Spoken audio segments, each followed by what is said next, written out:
is the new Canon C300 Mark III, and it just might be one of the most important models in Canon's Cinema EOS lineup.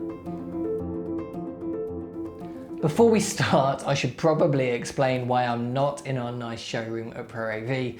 If you're watching this as it's released, I doubt I really need to explain why. But if you're watching it later on, we are right in the middle of a worldwide pandemic right now because of COVID-19.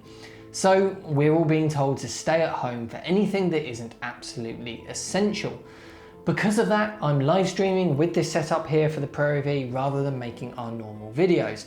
But Canon were luckily able to get me this pre-production sample of the camera for a few days, sticking to all the self-isolating guidelines, of course, for me to try out. However, I can't leave the house with it. But what we can do is pick apart what is new. The C300 line is a very important one for Canon. The original C300 started it all for them back in 2011, and it really was a groundbreaking camera. Not just for Canon, but for the whole industry. It was incredibly popular with owner-operators who needed a small camera body with a super 35mm sensor and simple, easy-to-use, broadcast quality codecs. It was, and is for many people still, a real workhorse of a camera. Now fast forward 9 years to 2020 and we get this, the Mark III version, which does look like it ticks all of the same boxes with some very impressive new features. So let's go over what's new.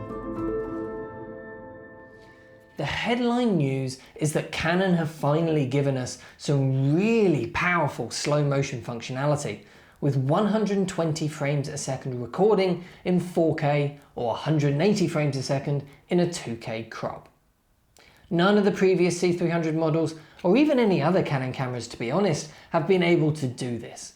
Slow motion has long been the area that Canon have been criticised for the most with their video cameras.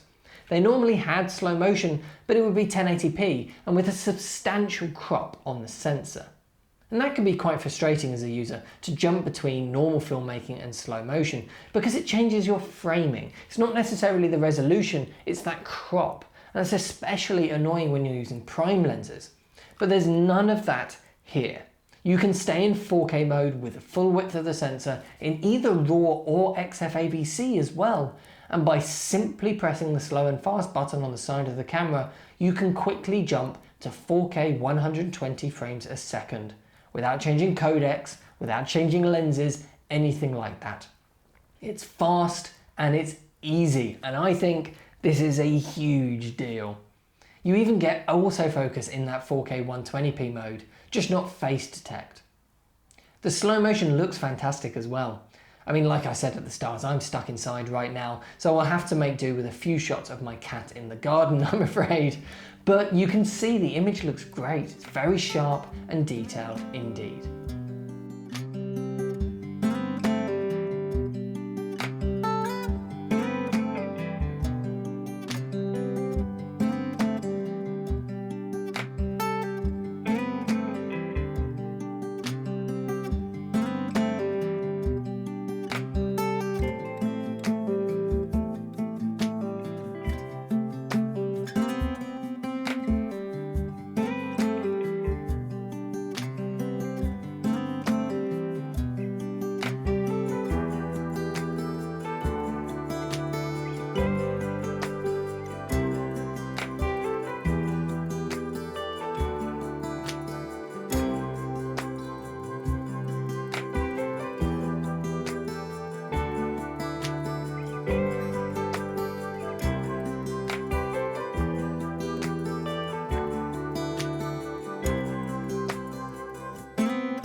At first glance, the sensor might look similar to the C300 Mark II, but this is actually a completely new Super 35mm 4K sensor. This is what really sets the C300 Mark III apart from its higher priced sibling, the C500 Mark II. That has a large format or full frame 5.9K sensor, which means crucially you get downsampled 4K, whereas this has a native 4K sensor, so you miss out on those benefits from downsampling. To make up for that though, the sensor has a new technology built in, which Canon are calling DGO, or dual gain output. Now don't confuse this for a dual native ISO, like on some other manufacturers' cameras. This isn't that. And it's not really a new technology either, it's just the first time Canon are using it. It's actually very similar to how Arri build their sensors in their Alexa cameras. So, a dual native ISO, like on some of those other cameras that most of you I'm sure will be familiar with, is when a camera can switch between two different circuits behind each pixel that are set to different gain levels. And this effectively switches a camera entirely between normal mode and low light mode, for example. But this isn't that. It just sounds quite similar as a technology. So, this dual gain output means that there are two sets of circuits again behind each pixel and that they're set to different gain levels. But crucially, they're being read out at the same time. This means they can have a high gain output for the dark areas to give you a low noise floor, and a low gain output for the highlights for a nice smooth highlight roll-off. So this is all about increasing usable dynamic range while keeping that noise floor on your image nice and low. And it means you can get the benefits of this at any ISO level. It's always active, no matter whether you're in XFAVC or RAW. It's just when you get to those higher frame rates above 60p that it has to turn this processing off to save processing power. Another nice little touch that will help you get the most out of that increased dynamic range is the addition of false color in camera. Having false color at the push of a button on the side of the camera is very useful for exposure indeed. Just like on the C500 Mark II, we have a choice of Canon's RAW format, Canon RAW Lite, or their broadcast codec XFAVC. But for the first time, that XFAVC now comes in either all-eye or intra-frame mode for large file sizes but better quality and better playback while editing, or long-op or inter-frame mode for smaller files and longer record times. This makes the C300 Mark III one of Canon's most flexible cameras yet when it comes to those codecs, especially for broadcast or documentary users. This is a chart directly from Canon. These data rates are very sensible and manageable, especially with the choice between all-eye and long-op for different situations. This is actually very similar to the way Sony do it inside their FS7 and FX9 cameras with their XAVC-I and XAVC-L codecs, and the data rates are even quite similar. What is different though is what happens when you enable 50 or 60p as your record format. That's what the higher data rates are on the right of this chart. So, if you double your frame rate from 25p to 50p in 4K for example, the data rate also doubles from 410 megabits a second to 810 megabits a second to keep the compression quality the same. The one thing on this codec list though that I do think is missing, which is a bit of a shame, is the 12-bit 1080p mode that was very popular inside the C300 Mark II. And that's a bit of a shame.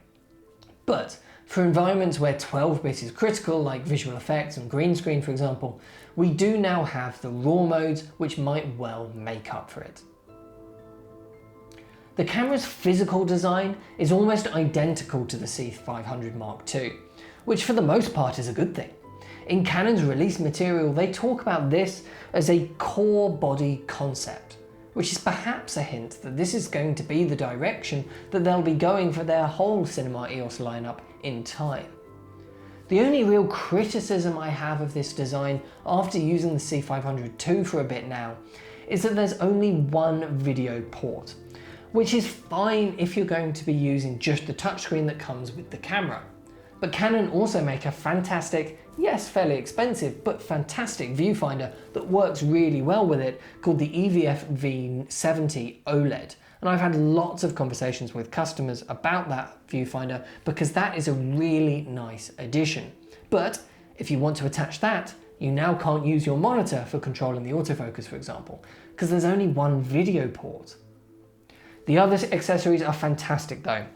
It's all the same accessories as the C500 Mark II. Nothing new has been added with this announcement. I really like the design of the lens mount. It is very easy and quick to change between EF, PL and locking EF, and it feels very strong and robust. Plus we get this extension back. This is the larger of the two back extension modules, which adds a V-Lock battery mount, 2 more XLR ports, an audio controls there, and then all your timecode and Genlock ports. And this back module might actually be even more relevant for this camera than for the C500 Mark II, as this is absolutely a camera I can see people using for broadcast and TV production environments, where a back like this is really what you want for a better workflow. So, it's obviously early days. I've only spent a few days with the camera and I haven't even been able to leave the house with it, unfortunately, because of all these current government guidelines. But when I first saw these features, and from everything I've seen about the camera so far from playing with it, the overwhelming impression for me was that this was pretty much everything I wanted the C300 lineup to be. It just all seems to make sense. All too often with cameras, there's a gotcha.